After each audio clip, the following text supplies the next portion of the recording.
I was molested by a babysitter, Mm-hmm. a male babysitter, and I don't know how long it went on for, but it went on long enough for me to know that it was wrong. So they say like whatever you remember, Hmm. it was probably like at least 20 times what you Hmm. remember. So if you Yeah, remember one incident, it's really probably happened about 20 yeah, times. So whatever you remember, yeah, it's that much. yeah. I've done A- studies and looked into And this. I have like that one time is repetitive, because it was like the darkest part of it.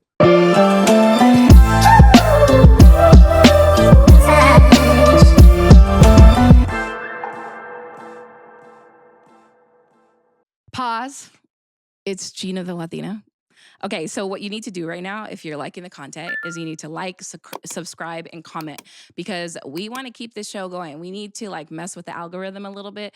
So if you like the show, help us out a little bit and make sure you follow us at TikTok and Instagram at the Geena the Latina Show. Okay, let's get back to it. The guest I want to bring on today, if you watch season 1, he was on season 1, and on season 1 we talked all about ayahuasca with him, right? We didn't go into his personal life too much, more about ayahuasca. And if you haven't watched that episode, by the way, make sure you go back and watch it. But I wanted to bring him back in because I felt like I've been wanting to do an episode on this for a long time, and you're like the perfect person for this. Okay, so this is Cesar Vallin, by the way. He's an entrepreneur, managing partner and owner of a few restaurants. You want to Yeah. give them a plug real quick? Yeah, no, I'm managing partner at Cloak and Pedal, founder of that. In Little Italy. And Little Italy, a 1953 industry. And then I also am a partner at Womp Burger, so we do smash burgers. We're at 1774 Sunset Cliffs Boulevard. Yeah, in Ocean Beach. And then obviously I have my own podcast with the same group of guys, the Ready for All show. That's going to be our first season. I was previously a part of the Iron Minds podcast. Mm-hmm. And just doing that, some real estate, and just continuing to evolve. And when I wanted to say, like, you're like not an inspirational speaker, you help a lot of men. And you said, what did you are? You're a teacher. What did you say? I'm just a student of growth. A student of growth. Yeah, a student of growth, a student of whatever I see that is uncomfortable, whatever I see that could challenge me, and anything that I feel resistance towards. Yeah. I lean into. Yeah. So Cesar is, I wanted to talk about men and their emotions or lack thereof. And we'll go into that a little bit more, but Cesar is the guy that first came to my head because you are so open with everything, so transparent, so vulnerable. You do not hide anything at all. But I would, and we're going to go into that. It probably wasn't always like that, right? No. And the reason why I felt like this episode was important was because I have men in my life, right? I look at my 20-year-old nephew. I look at my boyfriend, and a lot of men are taught at a young age that you guys need to protect.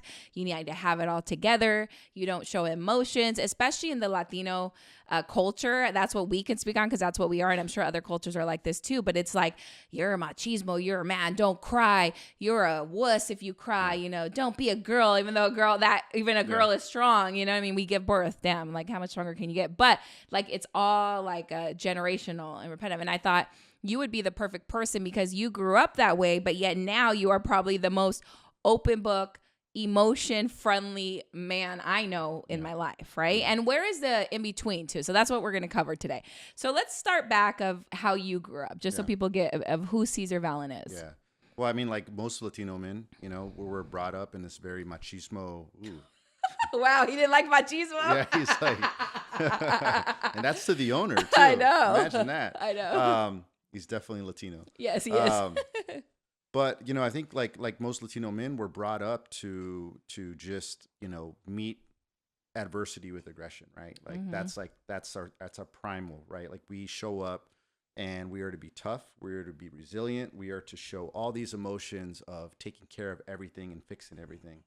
And I don't know if it was ever designed for us to not take care of ourselves, but it's just like deal with it. Yeah. Right? Don't let anybody show don't let anybody see your weakness, right?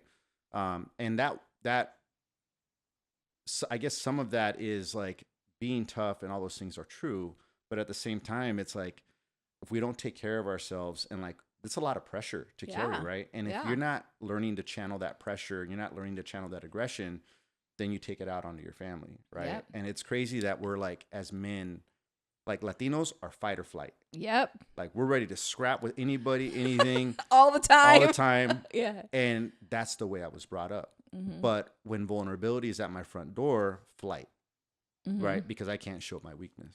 Yeah. And so in a nutshell, that's pretty much how I was brought up. You know, my dad was always like, don't cry, you know, don't be a girl, don't show weakness, be tough, you know, and that's just something he taught us because that's what he was taught. Yeah.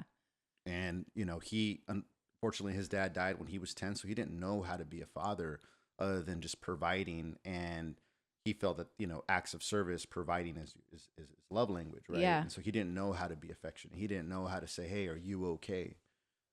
And so that was like the beginning stages of what my life was like. Yeah. And so you know, and then these men grow up, right? And nothing against your dad. Your dad is a great dad. Yeah. All our dads are, but that's just how the Latino culture is.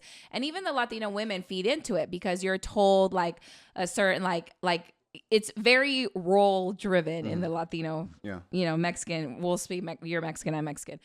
But I guess I was talking to my boyfriend yesterday. And so now and I look at my nephew and I feel like, and this is what made me want to do this episode is like, why do they have to keep it in all the time? Why do they have to feel like, imagine like, because women, we're more like, it's okay for us to cry and it's okay for us to be emotional and we release it. And because I'm a big on, you need to release your emotions somehow. I'm not saying you have to cry every day. I'm not saying maybe through a journal, maybe through whatever, but men are not taught that, right? Because then you start to get sick and it creates all these physical ailments. So I guess my question would be to you is be like, but where's the balance? Because then as a man, you have to feel like I need to protect. I need to, you know, so how do you do that? Ooh, that's a loaded question. I mean, listen, I'm just talking based on my experience. You know, for me, it all started when I was sexually abused as a young boy, you know, and when we look at being sexually abused, what that did was it silenced me. I began to sit in back of the classroom. I began to not share. And the result of that was also that I started receiving bad grades. Yeah. And the only thing that I knew was how to be angry, right? How to like prove myself. Yeah. And so that's how it like started for me. Yeah. And so I didn't know anything else.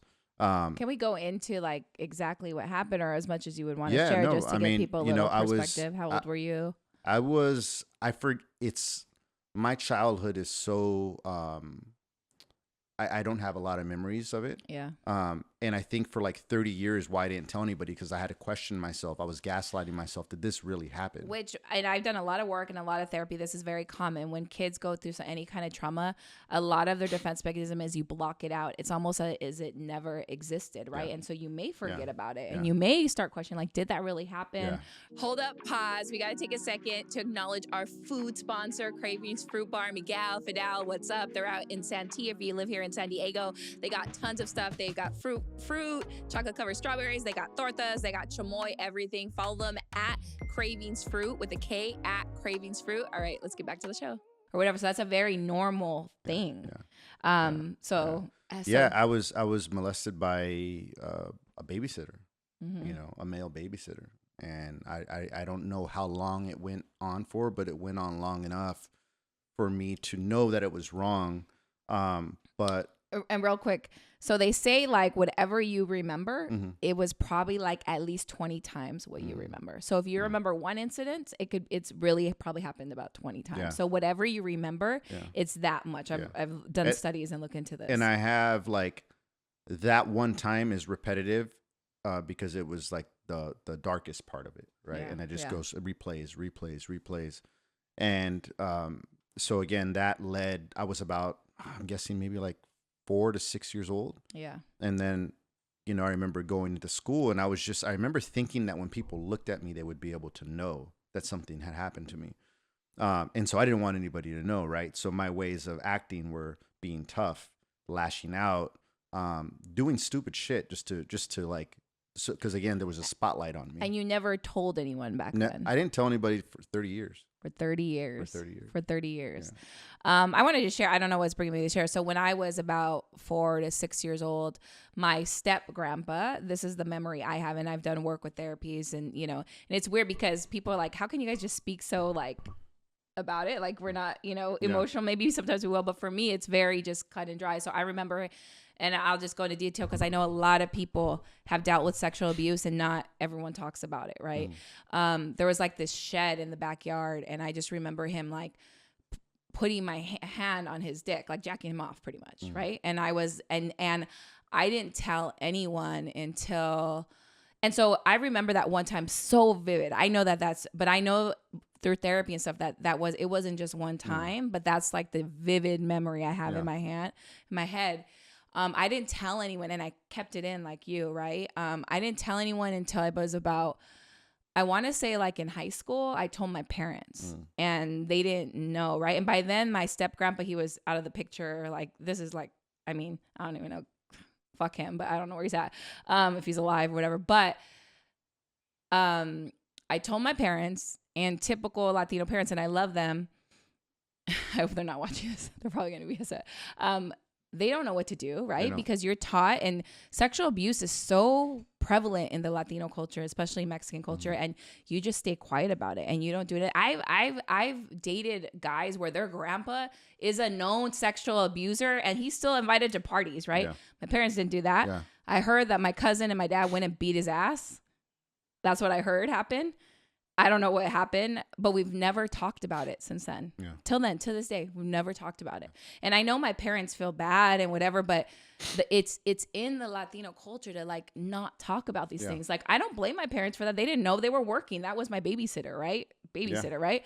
But to this day, we've never talked about it ever, right? I do think my dad and my cousin went and handled it because that's what Mexicans do, right? Yeah. Not saying that that's right and I'm promoting violence, but that's what happens, right? Yeah. You know, but why are we not talking about this, right? And then I still don't talk about it all the time. I talk about it freely, like with this stuff, but I've never talked about it with my parents to this day about it because it's such a shameful thing. Yeah. You know, but it's not shameful because any kid that went through this, it's not your fault. Yeah. Like, you know, it doesn't make you any different, right? So you're carrying, so talk about this like shame you carry, because I remember like I carried it for a long time. And when I finally let it go and I told one of my friends, I remember it was my guy best friend, and it was just like a release, and that was it, you know? Yeah. And I do think that, I don't know how, to the extent the sexual abuse, I know that's enough. You know what I mean?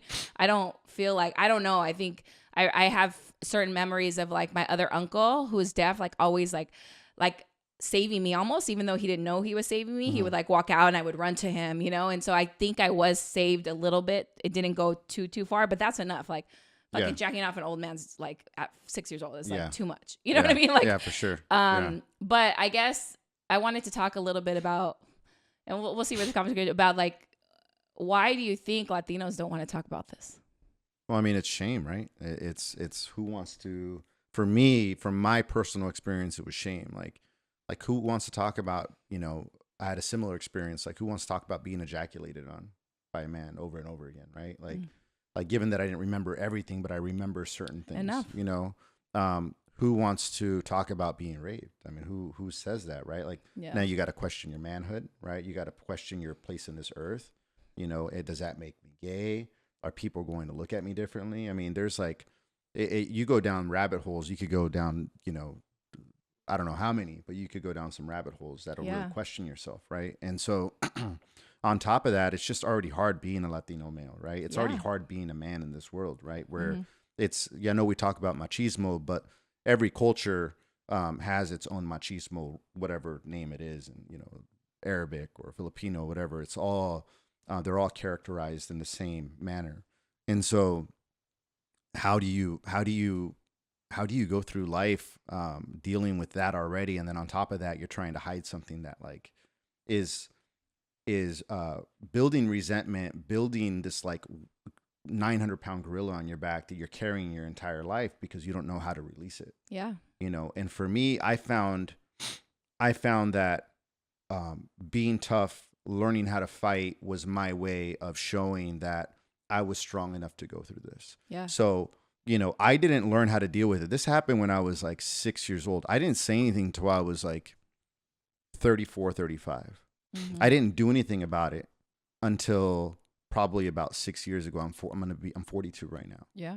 So, you know, that's how long it took me, you know. So, you know, what you're hearing isn't something that I learned when I was in high school. Like, no, I didn't know how to. I just, you know, out of sight, out of mind, you know, be tough, move on, deal with it. That's what we're taught just in society already in general. Yeah. You know, Yeah. And I was going to say, so especially as a male, be like how you said, like being molested by a male, I wanted to share something. So it starts to affect your behaviors, right? And we'll get into like all the the downhill that you went through as a result. And that's why I wanted to do this, is because men are always taught to, and maybe you didn't go through as extreme as like sexual abuse, but to hold it in. And if you don't release it, somehow it's going to come out in whatever, like you said, lashing out, in acting out, in drugs or alcohol, whatever. So my brother, Steven, who was shot and killed in 2003, he was a really good kid. And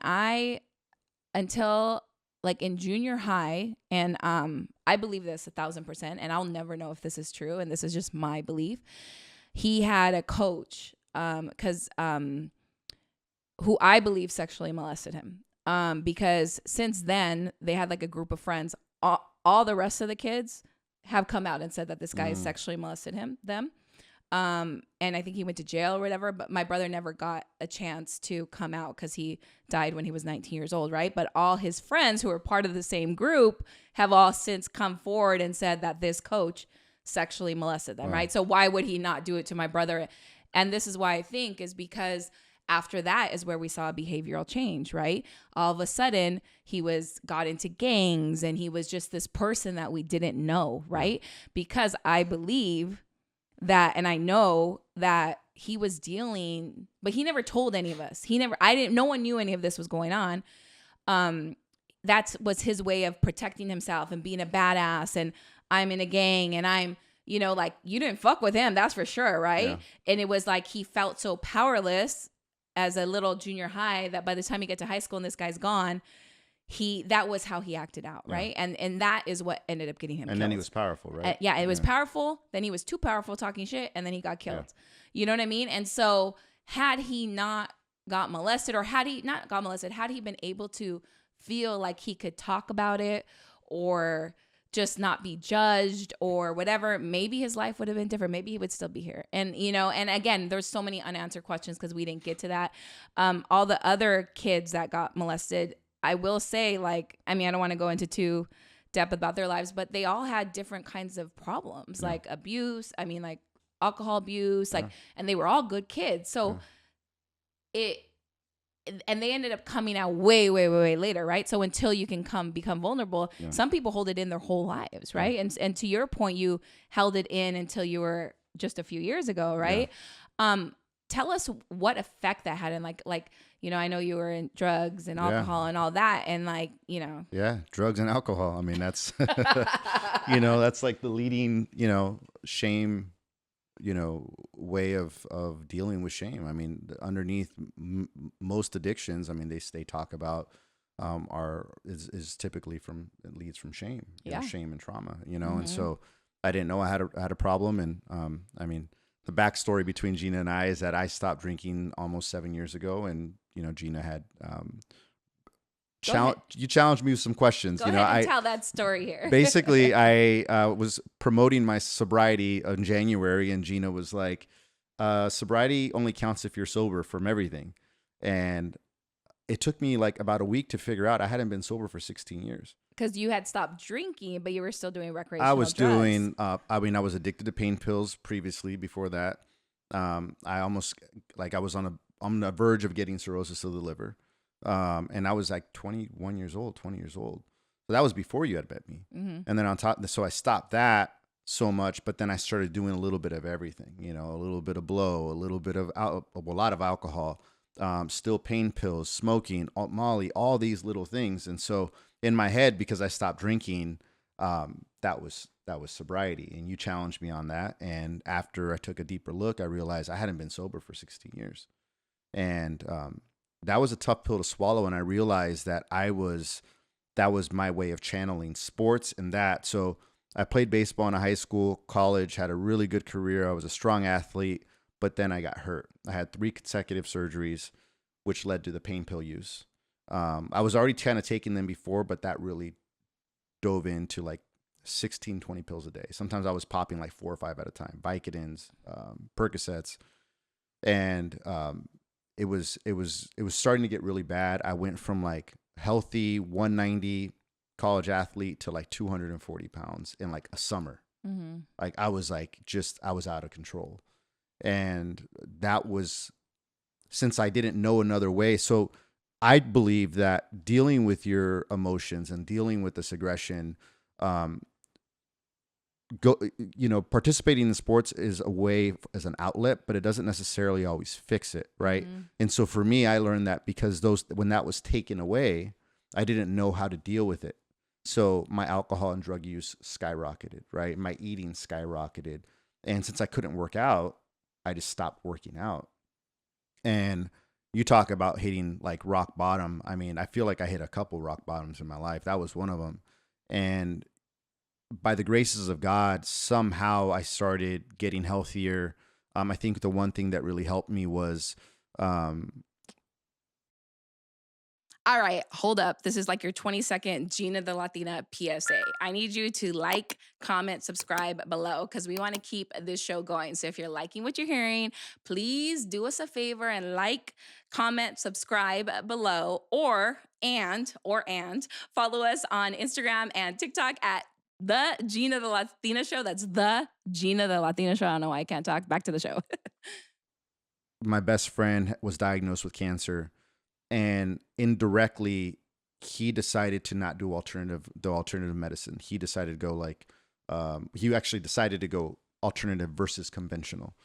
By doing that, my life changed because I didn't want him to do it alone, right? So I started eating better, started doing things better, and I was dropping weight drastically.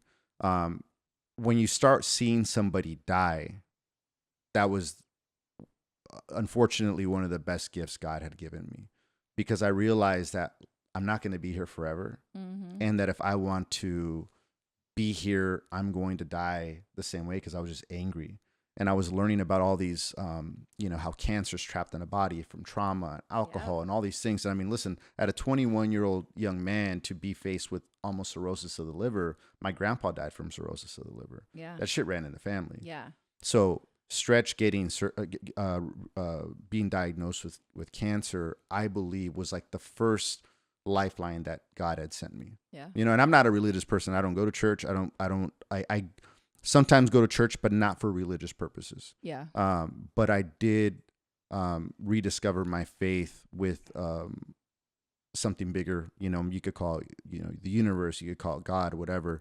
But that was the first lifeline. And when Stretch started changing his life, I started changing my life, and little adjustments were made. Went to Japan one year, and when I was there, I realized I walked into a temple and I was hungover. I had been doing we took a bunch of blow to Japan.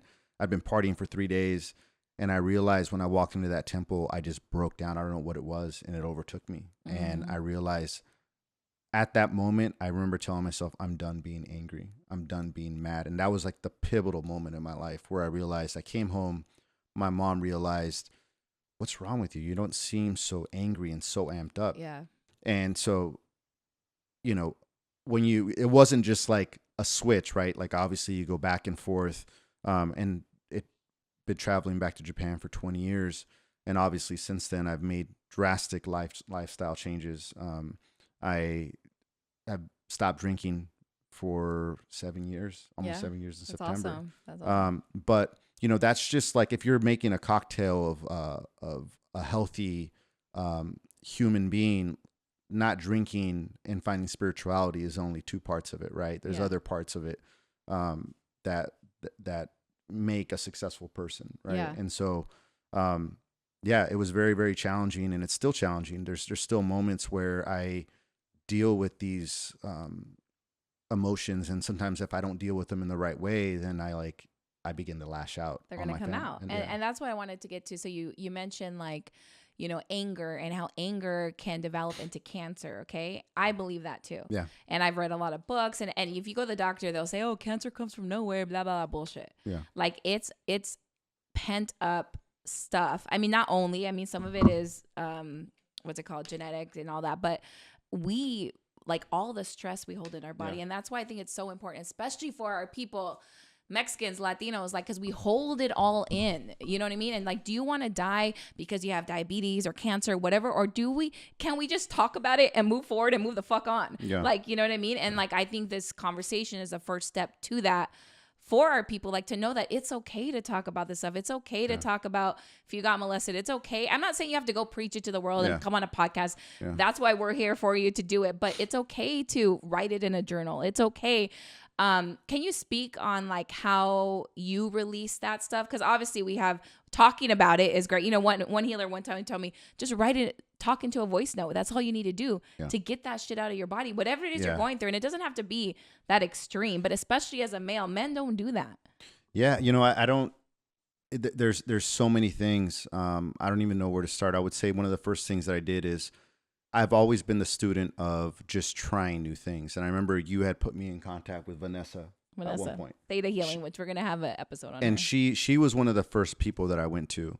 And she just opened me up to the possibility of just opening my heart, you know, and really just being open to the possibility that I was carrying this. Because at the time I was like, fuck are you talking about? Yeah, what are you talking about? How can I be carrying anger? Like I've been the same way. People are probably rolling their eyes as we're talking about this. And that's fine. But you know, the chances are is that if you're rolling your eyes at this, then you know your life is probably not where it wants to be. Yeah.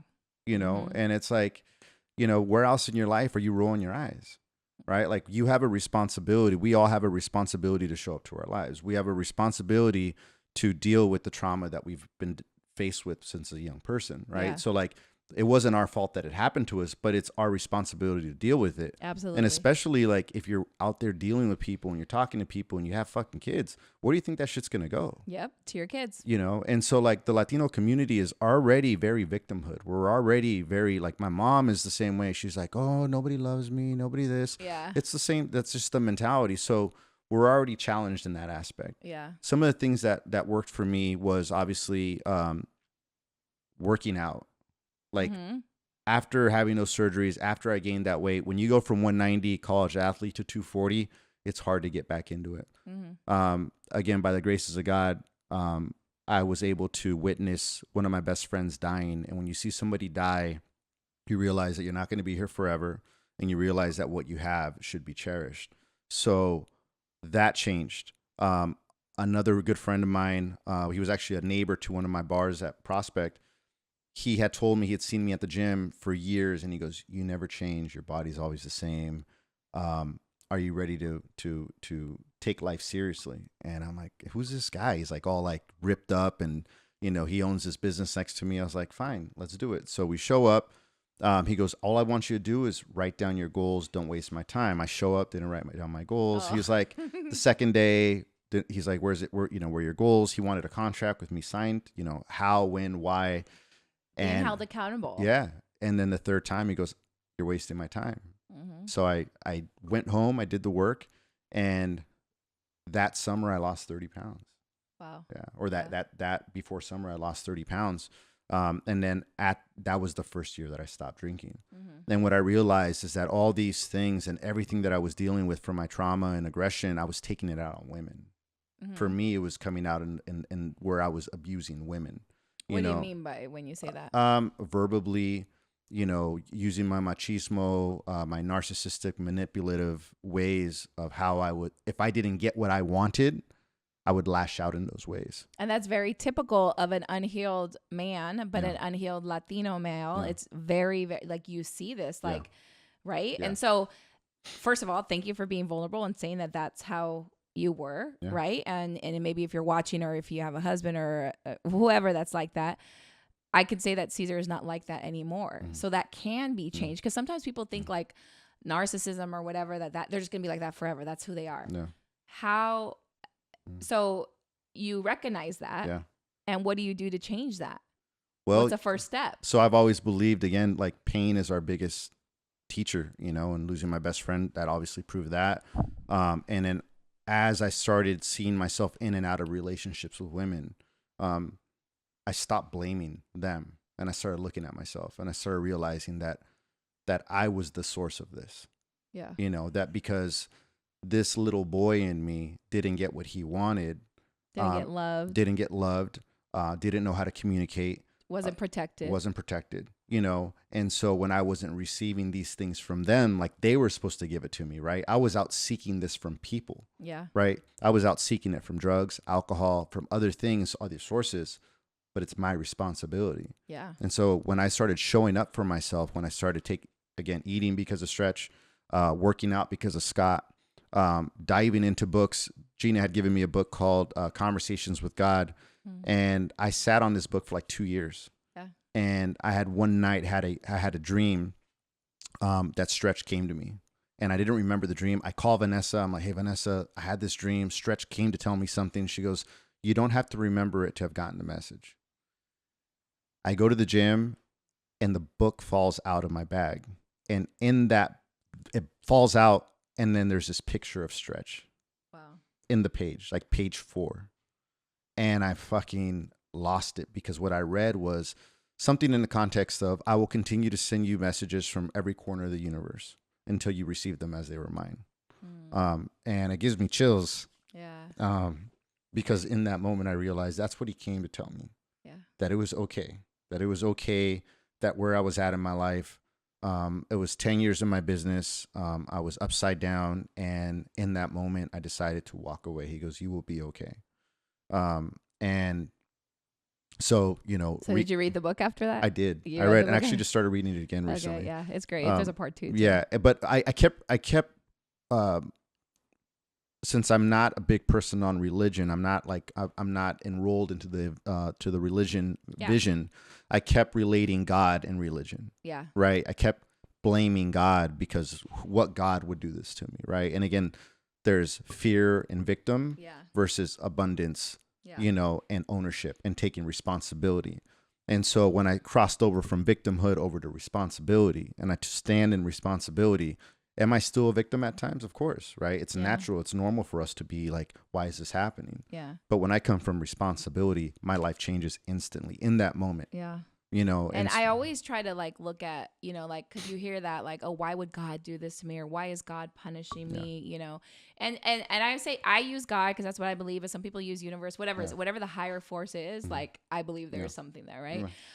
And I feel like the God, like even at the worst moments, like us getting molested for whatever reason, there was a reason for that. Yeah. And it's to like, we could sit here, cause I know people, family members who have been in similar situations, and now they're alcoholics, and they've just sit in that victimhood for the rest of their life. For the rest of their life. Yeah. And their life has been, even from my brother's death, because of my brother's died, they've been depressed or whatever. And yes, I was depressed, but it's up to you to like, there's a reason why that happened. Yeah. And you own responsibility for your own life, and you can pick which way you want to go. Am I going to sit in this victimhood and abuse drugs and alcohol and be just depressed and whatever? Or I'm going to stand the fuck up and make their lives a reason, make Stretch's life a reason, make my brother's lives a reason. Hold up real quick. Like, subscribe, comment below, and follow us on Instagram and TikTok at the Geena the Latina Show. Okay, let's get back to the show. So victimhood in the Latino culture is very prevalent, because I see that with my own cousins and family members and just people I know who something bad, quote unquote, happens to them, or God punishes them or whatever. And they go to this dark place, which we all do. When bad shit happens, we're going to go to that dark place, but they never seem to recover. Yeah. Have you seen people that you know, like, remain in this victimhood, I guess? Yeah. I mean, I spoke to a friend the other day where, you know, this person is battling alcoholism, and, you know, they were like, you know, fuck God. You know, this God wouldn't let this happen to me. Which, by the way, I've been there. Yeah. After my brothers died, I grew up super religious, right? I was like, fuck God. Who gets 2 brothers murdered within 6 months? Like, God doesn't exist. Yeah. Right? Yeah. It's easy, right? It's easy to do that. That's the easy thing to do, is the blame. You know, the hardest thing to do is to take responsibility. The hardest thing to do is to stand and say and accept that this happened. I don't believe that everything happens for a reason. I believe that things happen and life is, because sometimes you're just searching for that reason and it stops you from mobilizing. Yeah. You know, and sometimes that reason doesn't present itself until down the road. And so I am a little bit opposite. I do believe everything happens for a reason, but maybe it's like not the same, because sometimes we will never in our lifetime know why that happened. Mm-hmm. But it's kind of similar to you just have to trust that there is, and sometimes you will know. You'll know immediately. Sometimes you know 5 years from now, oh, I understand why I didn't get that job. I understand why that breakup happened. But you just have to, like, that's part of the reason why I got this tattoo. Faith, like, you just have to have faith that, like, move forward. Yeah. You know? Yeah, and the courage to move forward, right? Because it's painful, and like life is going to be painful. Like there's no if buts what's about it. Like life is going to be hard.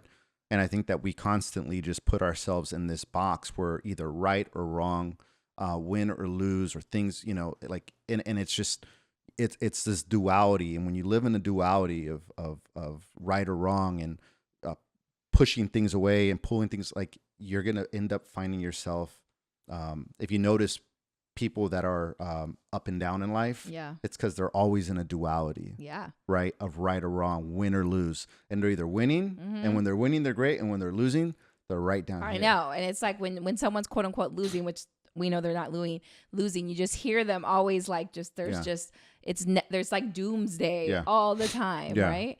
Yeah. So how do you pull yourself out of quote unquote doomsday, right? Like, that's my question today. I don't. I sit in it. Okay.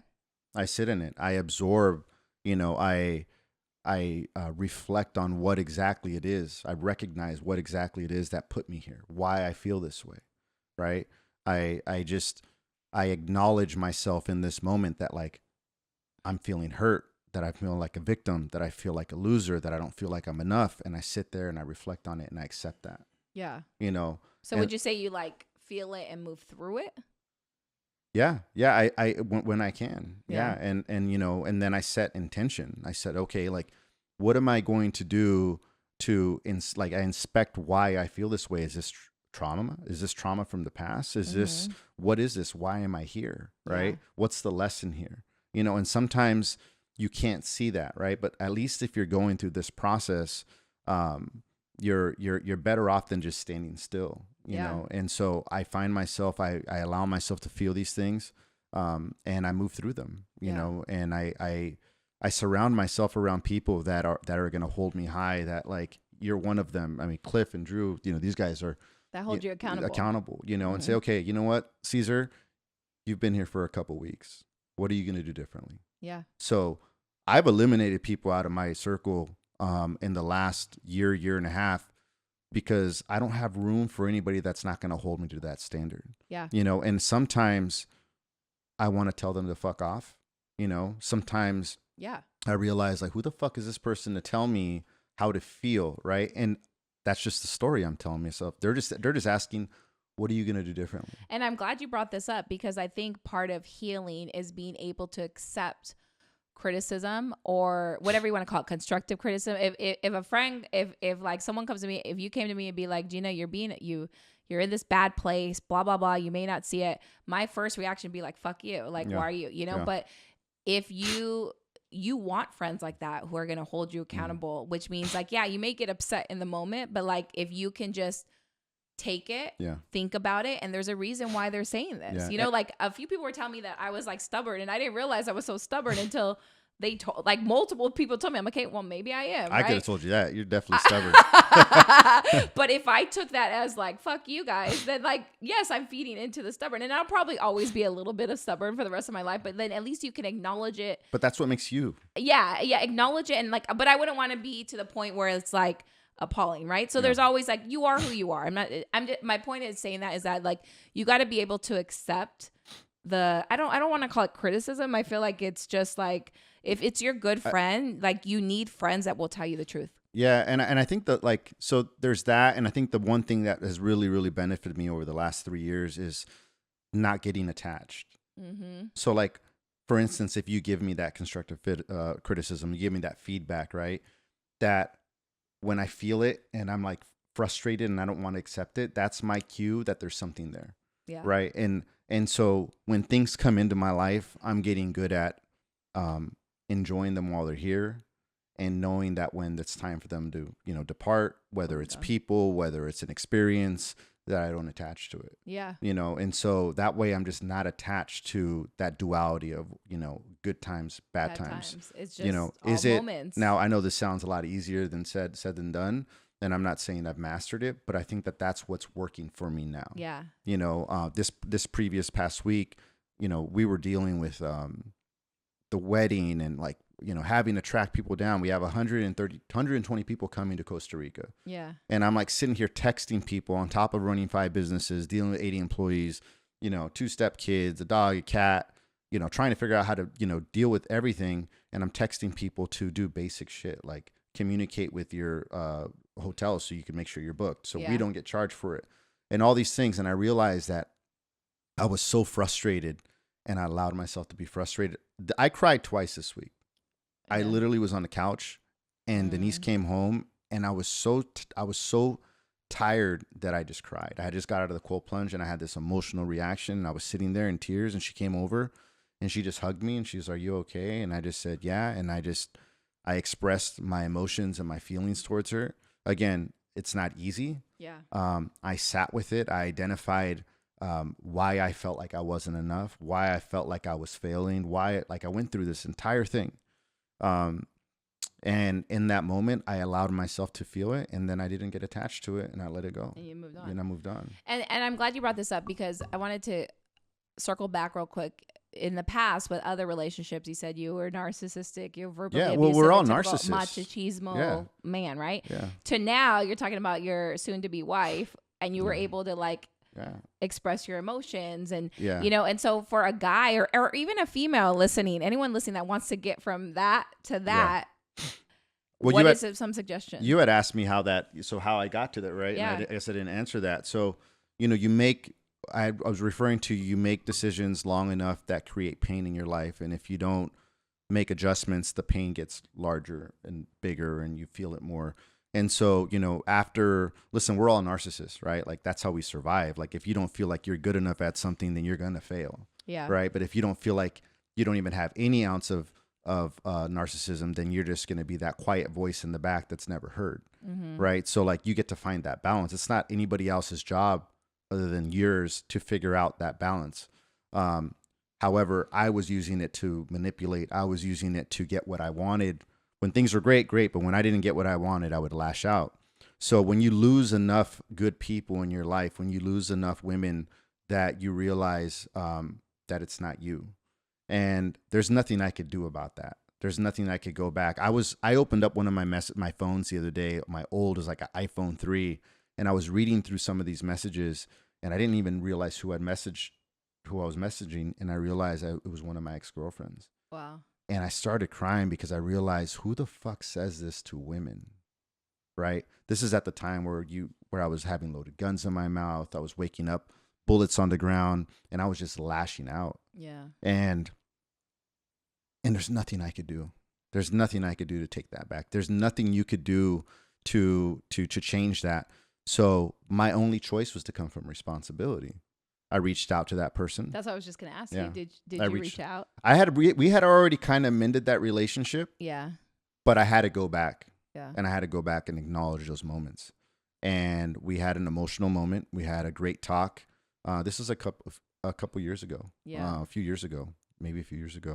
And she again forgave me. And I was able to move on. But how I have such an amazing relationship with Denise is because I remember those moments, right? Yeah. Like, I know what it's like to treat people like shit. I know what it's like to lose those people. And so coming from responsibility looks like not speaking to Denise that way. Yeah. Which means communicating, which means holding space to her, which means that when I don't get what I want, that it's okay. Yeah. And so I'm been able to create this amazing relationship because of the past experiences that I've had and that I've created. Yeah. And although that I'm embarrassed of those, although that there's still a part of me that I haven't healed myself from the shame and the guilt of how I've treated some of these people, what I get to do is stand in responsibility and take all that energy and transcend that negativity into positivity. Yeah. Right. And create a relationship that most people would die for. Yeah. You know, and that's what I'm doing day in and day out. And it's not easy because Denise has two little girls from a previous relationship, right? So anytime there's a blended family, that's just never easy. They're bouncing from back to back, you know, running 5 companies, and then still trying to figure out who I am in this world, right? And still trying to navigate through all of the bullshit, right? Yeah. So who I am hasn't changed. I've just chosen to fuel the other side of me that lights up the world. Yeah. You know, at any point that I don't take care of myself, I could easily go back to being this asshole. Yeah. I could easily get out of my car and start wanting to fight people. Do I really want to do that? I'm 42 years old, you know? And so again, like everything is a choice. Yeah. You know, and that's responsibility. Yeah. And I think we're always a work in progress, and we're always going to be working on ourselves. And that's what I wanted to tell, like, anyone watching, but specifically our Latino people. Like, it's our time to change for the future. Your kids are watching, your kids are living in your household, you know, like it's our time, and we're not going to change overnight, but it's like baby steps if we keep working on, me and my boyfriend always talk about this, if we keep working on ourselves and keep growing together, we will make those changes. And we're not going to be perfect. We're still going to have times where you know, get angry or get whatever, you know, that's all normal, right? But as long as we're moving forward, I think that's all we can do. Yeah. And not repeating the cycles over and over. Yeah. And it's like, you know, especially like Latino men, like, stop judging yourself so much. Yeah. Don't put so much pressure. Yeah. Like, it's okay to not be okay. It's okay to go through it and feel like you don't have it together, because you don't. Mm-hmm. You know, it's okay to reach out and say, like, hey, this is how I feel. Yeah. You know, because again, like you said, you're going to end up taking it out on your kids, you know, and you're going to take it out at people at work, and you're going to be very unpleasant to work with if you're not already that person, you know. And so, you know, you get to choose how you want to show up in this world, you know, and nobody's saying it's easy, but, you know, if you want to sit there and pout and bitch about how things aren't working out for you, then, you know, like, where's the responsibility in that? Yeah. Take responsibility. Yeah. Well, before we let you go, first of all, thank you for being open and honest. And I just wanted this to be just a fluid conversation, see where it went. We didn't like prepare this much before, because I know that me and you talk well. I did want you talked about it a little bit, and Cliff, our director, has been making me. He keeps saying, you got to do a cold plunge with Cesar. So what is a cold plunge, and why do you do it? Like, what are the health benefits? And convince me right now, because I'm not saying it's not, but he's been saying he wants to film an extra segment of us do this. So maybe we'll go do it after this. Yeah. I mean, you know, cold plunging is something that was introduced to me by a good friend. He owns a place called Breathe Degrees up in Carlsbad. And so what it does is, like, there's no training that allows you to deal with, like, adversity mentally, right? Like, you know, we could sit here and go to the gym, we could go on runs, we could do all these things, but, like, when you're dealing with these traumas, when you're dealing with the day-to-day of, like, having to make a decision, like, there's no other better way to do that when you get in cold water, because you have to control your breathing.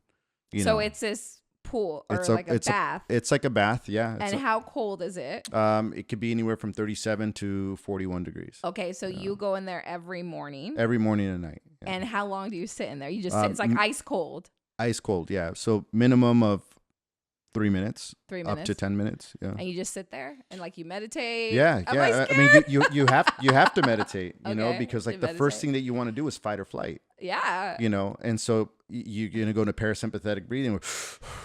And so the only way to actually get through this is take a deep breath and breathe through your nose, and surrender that life is going to be hard, right? There's a relationship, like, it's going to be cold. Yeah. So you're either going to accept that it's cold, and you're going to not resist it, and you're going to sit there and let it go, or you're going to resist it, right? Mm-hmm. Like how, and that shows up in your life. Like, are you going to, how you're showing up in that cold plunge is how you're showing up in life. You know, if you're sitting there like, yes, it's cold. But if you take a deep breath and you're willing to surrender to the pain, you know, there's nothing that I've seen that works better, not only from a physiology standpoint, because there's obviously those benefits, but for me, mentally and clarity, and then the ability to wake up from a nice warm bed to go down there still with, like, you know, saliva and, like, eye boogers, and just get in, you know, and sit there, you know, when it's already cold outside, and then to get out, like, there's nothing more revitalizing than that. There's nothing more that's better challenging than that. And since then, my focus and my ability to create and deal with issues and problem solve in my career have been like, because it does apply to real life. And the only thing I'm going to do it with you. Mm-hmm. I'm going to do it with you. And it's funny because I've done a lot of work on myself, right? And the only thing I could compare, I've never done the ice cold plunge, but people have told me about it forever. Mm-hmm. You know, a lot of people I respect and love, like, do it. I went to Tulum and I did, what is it called? Temescal, I think. It's where you're in like this igloo. Oh yeah, the hot, where it's all hot. What is it called? Yeah, The Temescal, I think. Something. I don't know, but it's a shaman in there, and you do this whole ritual, you know, with the Mayans, and then you go in there and it's dark. It's a sweat lodge, right? Sweat lodge. Yeah. And they put like, it's all this heat and this like stuff. And like, so I'm the one, I did it with my boyfriend and my cousin Chris and like all of them. I'm the most like quote unquote spiritual one. So I was one like, let's go do this. Let's go whatever. We get in there. I'm like, what the fuck did I do? Yeah, right? Like my bad. first It's thing hot. is Yeah. to flight, like to get out of there. Yeah. Right. My cousin, she was like, I'm out within 2 minutes. I'm out. Cause you feel like you're going to die in there. Like it's heat. But I'm like, well, a lot of people do this, but whatever. And you feel all this heat, but I'm like, damn, I can't rank out right now because like I'm the one who told everyone to come. Right. Yeah. But then once you get through it, and there was a lot of times it was a whole hour you're in there. Right. I thought I was going to die. I'm like, breathe.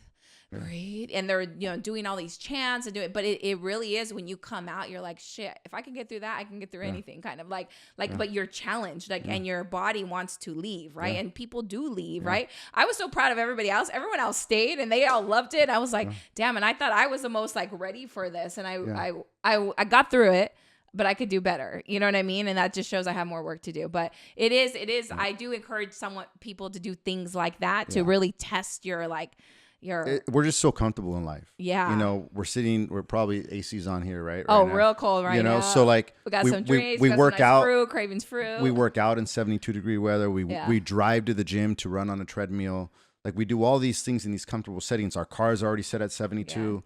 So like, we're just so comfortable as a generation. Yeah. You know, and so like, when you're able to step out and get uncomfortable, like amazing things happen because you're able to face things that a lot of people are running from. Yep. You only grow in uncomfort, in uncomfort. Like if it's comfortable, you're not going to grow. Yeah. So, and those are those moments when you like to be pushed out there, when you're uncomfortable, that's when the biggest growth happens. And I'm 1,000%. So believe in that. And it's so easy to do better right now because so many people are not doing hardly anything. I know, any work on themselves. So like we encourage you today to go out of your comfort zone, do something that's not comfortable. Like, because if you just stay in your comfort zone, that's when you're just going to stay like that forever. And what kind of life is that, right? And there's no easy way to what we just described. Like everything I've been through, like you can't sit there and go through what I went through. You get to explore your own journey, but like it starts with you, and it starts with you just going out and trying things. Like there's no easy button for this. There is no easy. It takes a lot of work, and hopefully we encouraged you to start the journey, even if it's something little. Thank you, Cesar. Awesome. Yeah, where can people find you, or do you care? You Cloak podcast. and Pedal, Cloak and Pedal. In Little Italy, one of my favorite restaurants. I love it. Shibuya Nights. Shibuya Nights as well as in the back bar. Again, Womp Burger. It's on 1774 in Sunset in Ocean Beach.